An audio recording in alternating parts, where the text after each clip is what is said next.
मौके ढूंढ रहा हूँ ताकि दोनों मुल्कों की तरक्की को बढ़ाया जा सके। जैसा कि आप जानते हैं, ईमन अब एक बैनुल अक़वामी कारोबारी मरकज़ है और यहाँ बहुत से पाकिस्तानी लोग आबाद हैं। यहाँ पाकिस्तान, अफ़गानिस्तान और बहुत से गैर मुल्की खाने भी मिलते हैं।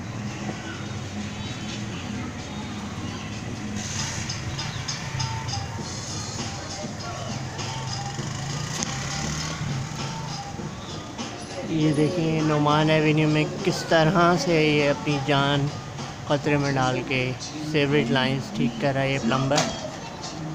अल्लाह ताला इसकी हिफाजत फरमाए।